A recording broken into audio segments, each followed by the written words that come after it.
Halo, selamat datang kembali di YouTube channel Dokumentasi Money Indonesia.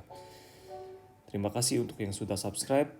Jangan lupa untuk di-like dan di-share video ini supaya dapat memberikan manfaat kepada orang lain juga. Kali ini kita akan membahas satu laporan keuangan dari perusahaan yang sangat terkenal yaitu ICBP atau Indofood CBP Consumer Brand Product Sukses Makmur. Anak usaha dari INDF ini merupakan perusahaan yang berbasis fokus di consumer goods dengan produk-produk yang kita udah kenal yaitu Indomie, Supermie, Popmie, Indomilk, penyedap rasa, Indofood, juga ada Citato untuk bagian snacknya, Jet Set, Chiki Balls, dan yang lain-lain.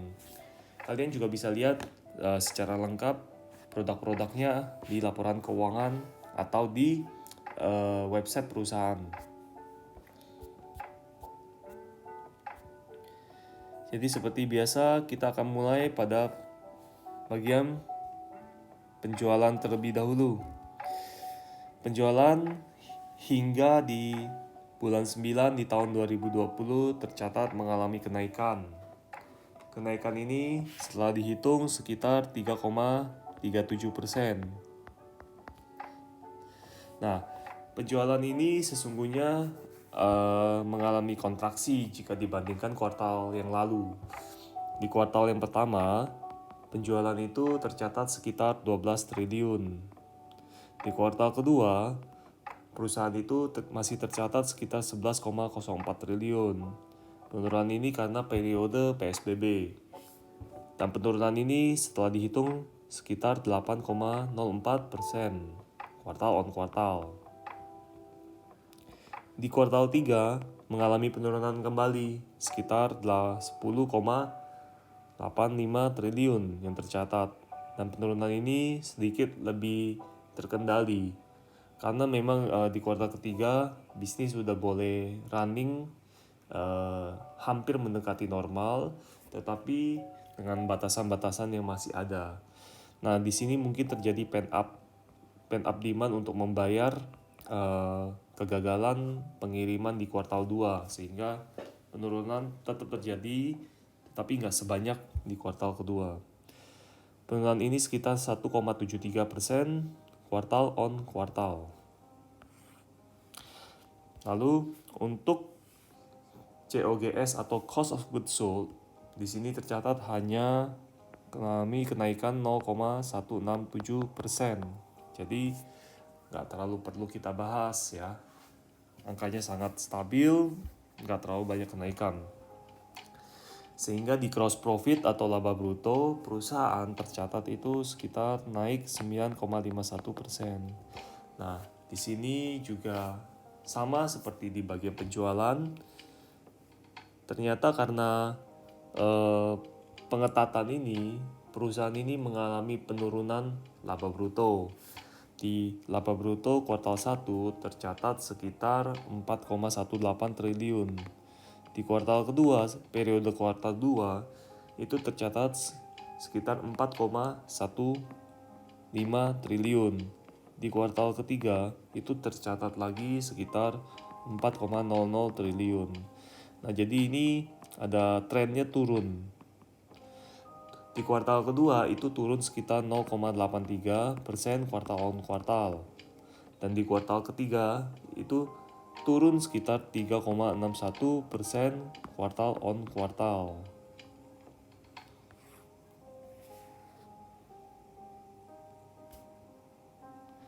Jadi setelah ini kita bahas terlebih dahulu yang income statement ya. Nah, untuk beban penjualan dan distribusi ini mengalami kenaikan juga 5,49%. 5,49% ini sesungguhnya terjadi kenaikan yang signifikan itu hanya pada kuartal ketiga. Karena di kuartal kedua kan banyak bisnis yang tidak diizinkan untuk beroperasi secara maksimal sehingga mengalami penurunan. Di kuartal pertama itu untuk biaya penjualan dan distribusi ini tercatat sekitar 1,39 triliun. Sedangkan di kuartal 2 karena ada PSBB biaya ini turun tapi nggak terlalu banyak, 1,335 triliun. Dan di kuartal 3 karena adanya beban ekstra pada penjualan dan distribusi terutama itu sehingga tercatat sekitar 1,44 triliun. Nah, di kuartal ketiga ini yang mengalami kenaikan 8,15% kuartal on kuartal, sedangkan di kuartal 2 itu tercatat turun 3,86% kuartal on kuartal. Begitu juga di beban umum dan administrasi. Kalau dilihat dari seperti ini, kita bisa hitung kenaikan ini sekitar 16,69%. Kenaikan ini sangat besar. Saya ulangin, 16,69%. Kenaikan ini sangat besar. Besar karena terjadinya pola kerja yang baru atau penambahan mungkin fasilitas untuk prokes atau protokol kesehatan. Jadi di kuartal 1, beban umum dan administrasi ini tercatat sekitar 598 miliar. Dan di kuartal 2, karena adanya protokol kesehatan yang harus diterapkan, sehingga ini naik menjadi 667 miliar. Suka tidak suka, mungkin perusahaan harus menambahkan alat-alat bantu, entahkah tempat cuci tangan, entahkah tempat sabun, atau dan lain-lain, harus sering disinfektan, sehingga itu budget ekstra itu naiknya. Nah, sedangkan di kuartal ketiga itu memang mengalami penurunan sedikit, jadi 641 miliar. Kita bandingkan terlebih dahulu ya, di kuartal 2 dibandingkan dengan kuartal 1 itu naiknya sekitar 11,47% kuartal on kuartal. Sedangkan di kuartal 3 dibandingkan dengan kuartal 2 itu turun sekitar 3,87% kuartal on kuartal. Untuk penghasilan yang lain-lain, juga beban yang lain-lain, ini mengalami kenaikan juga masing-masing. Jadi untuk yang pendapatan lain-lain itu naik sekitar 22,77% secara year to date sampai September 2020. Kalau dilihat trennya sih dibandingkan kuartal 1 itu sesungguhnya di kuartal 2 dan kuartal 3 malah membukukan minus. Sedangkan di expenses itu juga naik sekitar 18,59%. Secara akumulasi, laba dari hasil operasi atau laba usaha ini tercatat mengalami kenaikan sekitar 10,64%.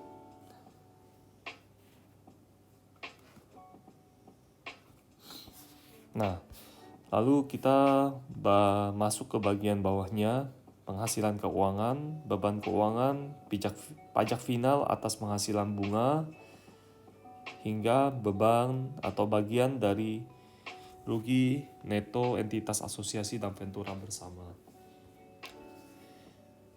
Yang mengalami kenaikan sangat signifikan itu ada pada poin beban keuangan ini.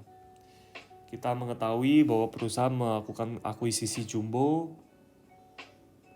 ICBP melakukan akuisisi jumbo ke Pine Hill, anak usaha yang sesungguhnya itu dimiliki oleh induk usaha yang sama, yaitu First Pacific.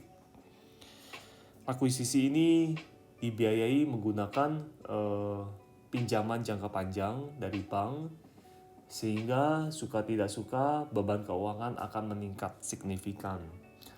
Beban keuangan ini meningkat sekitar secara akumulasi itu adalah 645,28%. Jadi meningkat sekitar bisa dikatakan hampir 700 plus minus 700-an miliar.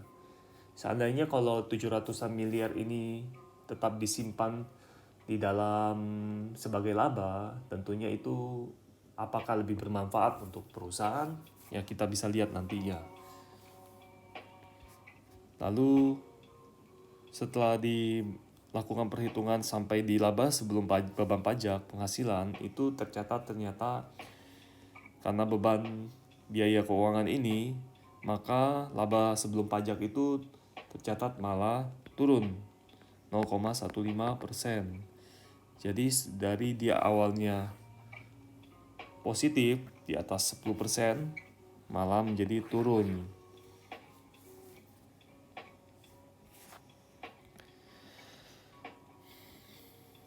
Tetapi poinnya, setelah ada dikurangi beban pajak penghasilan, laba setelah pajak penghasilan itu tercatat sekitar masih mengalami kenaikan 5,28% karena adanya penurunan di pajak penghasilan ya. Ada beban pajak penghasilan ini mengalami penurunan. Sehingga laba periode berjalan tercatat masih naik 5,28%. Biasanya jika perusahaan-perusahaan yang udah cukup besar atau dia punya entitas kepentingan non pengendali, maka kita sendiri nggak bisa menghitung kepentingan non pengendali ini. Kita hanya menghitung laba untuk pemilik entitas induk, yaitu yang bagian sini 3,96 triliun. Setelah dihitung lagi profit murni untuk pemilik entitas hanya bertambah sekitar 1,99%. Berarti sisanya lari ke sini, kepentingan pengendali ini.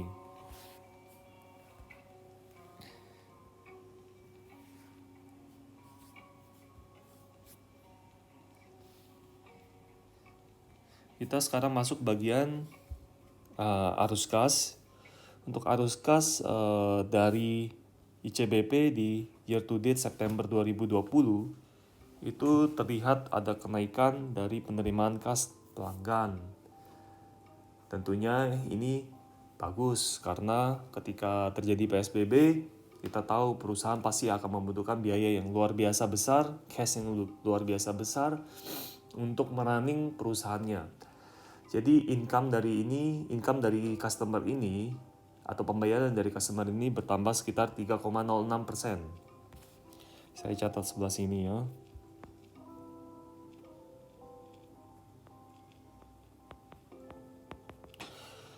Tetapi di satu sisi, pembayaran pemasok juga meningkat nih. Pembayaran pemasok bertambah juga sekitar 3,05%. Jadi untungnya masih setara lah ini, sama-sama naik.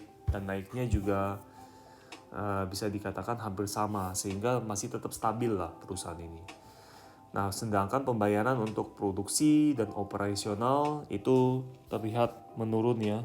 Di sini turun sekitar 9,69%. Pembayaran untuk beban produksi dan usaha. Mungkinkah karena ini stimulus atau mungkinkah karena memang jumlah produksinya menurun? Ya itu punya imbasnya sendiri terhadap perusahaan. Di satu sisi pembayaran untuk gaji juga pembayaran untuk kepada karyawan ya. Biasanya pasti ini gaji ini juga terlihat menurun sekitar 1,21%. Secara akumulasi kas yang diperoleh bagian operasi ini masih dicatatkan meningkat sekitar 17,56%. Bagus sekali. Nah, tetapi di satu sisi ketika kalau dihitung dari kas yang dihasilkan dari bagian operasi, tentu harus ada dikurangi dengan embel-embel yang lain-lain. Ada penerimaan penghasilan bunga, ada pembayaran pajak, ada pembayaran beban bunga, dan lain-lain. Ini harus dihitung juga sehingga diakumulasikan kas bersih atau kas neto yang diperoleh dari aktivitas operasi ini masih positif di atas 10%, yaitu 14,04%.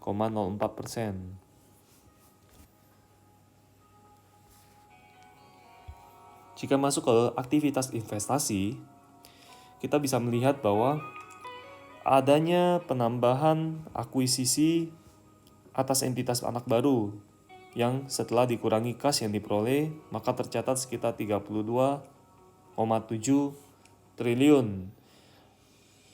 Angka ini signifikan sekali. Bertumbuh sekitar 1.234,8% angka ini. Ya, kita mengetahui bahwa perusahaan ini memang melakukan investasi jumbo sekitar 40-an triliun secara total. Jadi nanti kita akan lihat bagaimana dia memfinanskan di catatan kaki. Sekarang kita masuk ke aktivitas pendanaan. Tercatat juga memang karena dia akuisisi Pine Hill, maka dia menerima utang jangka panjangnya itu di sini. 29,98 triliun. Ya.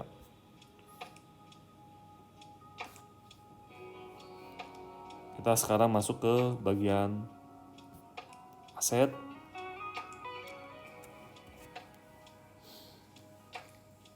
Aset lancar, perusahaan masih tercatat positif naik 16,72%. Begitu juga aset tidak lancar dari perusahaan itu mengalami kenaikan yang lebih besar lagi 274,70%. Kenaikan ini karena didominasi dari kenaikan dari goodwill.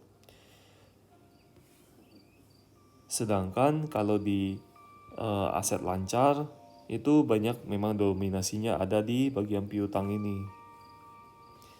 Dan juga ada bagian persediaan.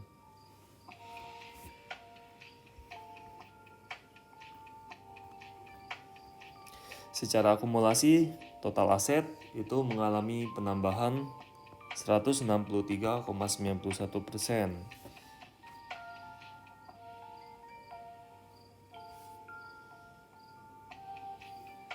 Sekarang kita balik ke bagian liabilitas atau beban.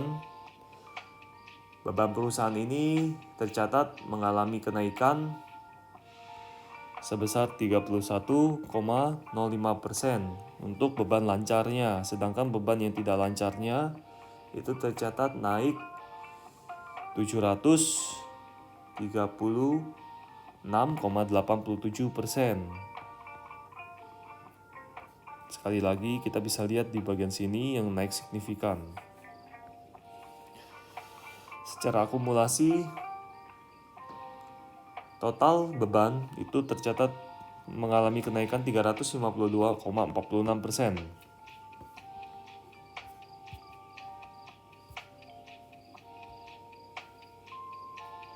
Nah, ini juga kita perlu lihat, memang secara total ekuitas ada kenaikan, tetapi kenaikan itu didukung oleh kepentingan non-pengendali. Biasanya sekali lagi saya sukanya ngelihat yang untuk diatribusikan kepada pemilik entitas saja, karena itu yang bisa dianggap sebagai murni pemegang saham punya kepemilikan. Oke, video kali ini saya stop dulu, karena nanti untuk bagian catatan kaki saya akan sambungkan di video yang kedua supaya tidak terlalu panjang. Jadi jangan lupa untuk di like, subscribe, dan di share video ini supaya dapat memberikan manfaat kepada orang lain. Thank you.